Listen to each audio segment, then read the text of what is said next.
मित्रों,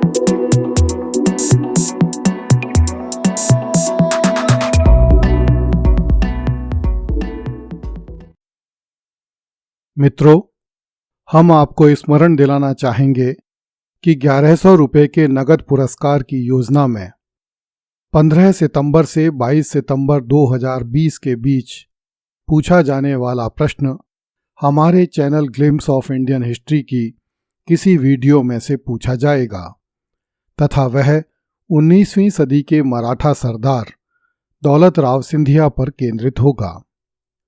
सबसे पहले सही जवाब देने वाले को 1100 रुपये का नगद पुरस्कार एवं प्रमाण पत्र दिया जाएगा। धन्यवाद। पिछली कड़ी में हमने चर्चा की थी कि ईस्वी 1206 में मोहम्मद गौरी की हत्या हो गई। मोहम्मद गौरी निसंतान था, इसलिए उसके गुलामों एवं उसके रक्त संबंधियों में उसके साम्राज्य पर अधिकार करने को लेकर झगड़ा हुआ। अंत में उसके गुलाम ताजुद्दीन याल्दुज ने गजनी पर तथा दिल्ली के गवर्नर कुतुबुद्दीन ऐबक ने भारतीय क्षेत्रों पर अधिकार कर लिया। इस प्रकार दिल्ली में पहली बार मुस्लिम सत्ता की स्थापना हुई।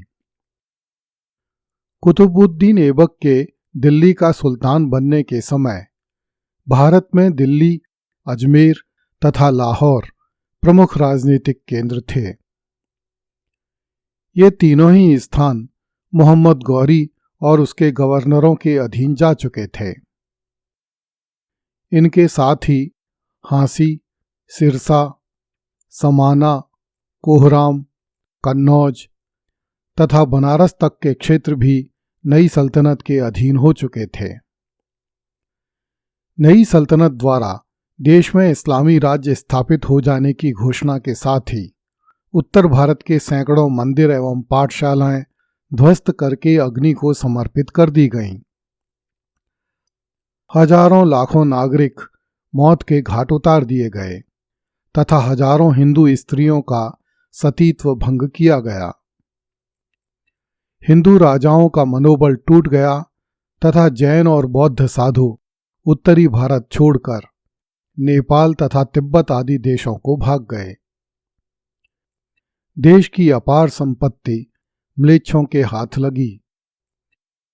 उन्होंने पूरे उत्तर भारत में भय और आतंक का वातावरण बना दिया, जिससे भारतीय जनजीवन में भी हाहाकार मच गया।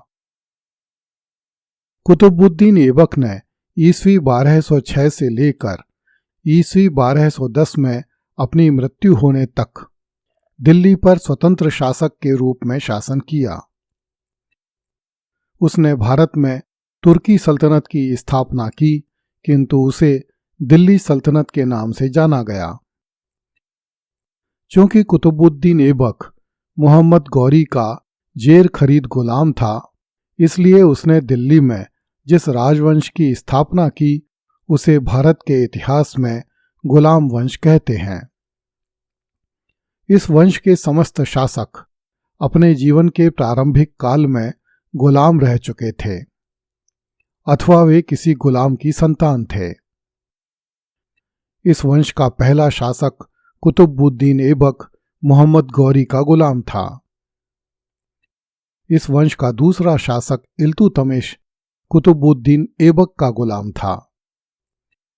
इस वंश का तीसरा शासक बलबन इल्तुतमिश का गुलाम था। अतः यह वंश गुलाम वंश कहलाता है। गुलाम वंश के समस्त शासक तुर्क थे। कुछ इतिहासकार गुलाम वंश नामकरण उचित नहीं मानते। उनके अनुसार कुतुबुद्दीन ऐबक ने दिल्ली में कुतुबी, इल्तुतमिश ने शम्मी तथा बलबन ने बलबनी राजवंश की स्थापना की। इस प्रकार इस समय में दिल्ली में एक वंश ने नहीं अपितु 3 राजवंशों ने क्रमशः शासन किया।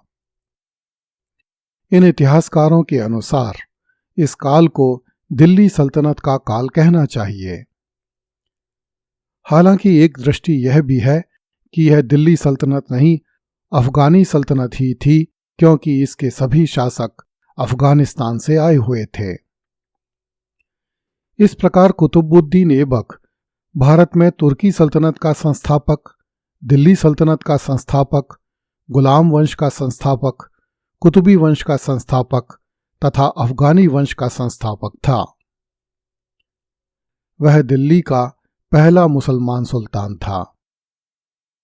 उसका जन्म तुर्किस्तान के किसी कुलीन तुर्क परिवार में हुआ था, किंतु वह बचपन में अपने परिवार से बिछुड़ गया तथा गुलाम के रूप में बाजार में बेच दिया गया। कुतुबुद्दीन ऐबक कुरूप किंतु प्रतिभावान बालक था। एक व्यापारी उसे दास के रूप में बेचने के लिए तुर्किस्तान से गजनी ले आया। सबसे पहले अब्दुल अजीज कुकी नामक एक काजी ने कुतुबुद्दीन को खरीदा। उस समय कुतुबुद्दीन बालक ही था, इसलिए उसने काजी के बच्चों के साथ घुड़सवारी तथा थोड़ी बहुत शिक्षा का ज्ञान प्राप्त कर लिया। गजनी के काजी ने कुतुबुद्दीन को कुछ समय बाद फिर से बाजार में बेच दिया। इस प्रकार कुतुबुद्दीन कई बार बिका। एक बार उसे मोहम्मद गौरी के सामने लाया गया। मोहम्मद गौरी ने कुतुबुद्दीन की कुरूपता पर विचार न करके उसे खरीद लिया। कुतुबुद्दीन ने अपने गुणों से मोहम्मद गौरी को मुग्ध कर लिया और उसका अत्यंत प्रिय तथा विश्वास पात्र गुलाम बन गया। वह अपनी योग्यता के बल पर धीरे धीरे एक पद से दूसरे पद पर पहुंचता गया और अमीर आखूर अर्थात घुड़साल रक्षक के पद पर पहुंच गया। कुछ समय बाद कुतुबुद्दीन ऐबक मोहम्मद गौरी का इतना प्रिय बन गया कि गौरी ने उसे ऐबक अर्थात चंद्रमुखी के नाम से पुकारना आरंभ किया। जब मोहम्मद गौरी ने भारत पर आक्रमण करना आरंभ किया, तब ऐबक भी उसके साथ भारत आया और अपने सैनिक गुणों का परिचय दिया। मोहम्मद गौरी को अपनी भारतीय विजयों में ऐबक से बड़ा सहयोग मिला। तराइन के दूसरे युद्ध में ऐबक मोहम्मद गौरी के साथ मौजूद था।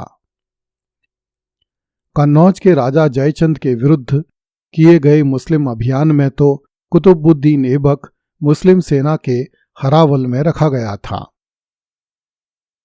ईस्वी 1194 में जब मोहम्मद गौरी कन्नौज विजय के उपरांत गजनी लौटा, तब उसने भारत के विजित भागों का प्रबंध ऐबक के हाथों में दे दिया। इस प्रकार ऐबक मोहम्मद गौरी के भारतीय राज्य का वायसराय बन गया। कुतुबुद्दीन ऐबक ने मोहम्मद गौरी के भारत विजय के अभियान को जारी रखा। ईस्वी 1195 में उसने कोयल को जीता, जिसे अब अलीगढ़ के नाम से जाना जाता है। इसके बाद उसने अनिलवाड़ा को नष्ट किया। जिस अनिलवाड़ा को महमूद गजनवी और मोहम्मद गौरी नष्ट नहीं कर पाए थे, उसी अनिलवाड़ा को जलाकर राख करने का काम कुतुबुद्दीन ऐबक ने किया। ईस्वी 1196 में कुतुबुद्दीन ऐबक ने मेड़ राजपूतों को परास्त किया, जो चौहानों की सहायता कर रहे थे। ईस्वी 1197 में उसने बदायूं, चंदावर और कन्नौज पर पुनः अधिकार किया। ये क्षेत्र संभवतः फिर से हिंदुओं द्वारा छीन लिए गए थे। ईस्वी 1202 में कुतुबुद्दीन ऐबक ने चंदेलों को परास्त करके बुंदेलखंड का क्षेत्र अपने साम्राज्य में मिला लिया। इस प्रकार गौरी की मृत्यु से पूर्व ऐबक ने लगभग संपूर्ण उत्तरी भारत पर अधिकार कर लिया। इस विशाल मुस्लिम सल्तनत को परास्त करके पुनः दिल्ली तथा उत्तर भारत के राज्यों पर अधिकार करना हिंदू राजकुलों के वश की बात नहीं रही। अगली कड़ी में देखिए, कुतुबुद्दीन ऐबक ने यल्दूज की बेटी से ब्याह कर लिया। कृपया इस चैनल को लाइक, सब्सक्राइब एवं शेयर करें। धन्यवाद।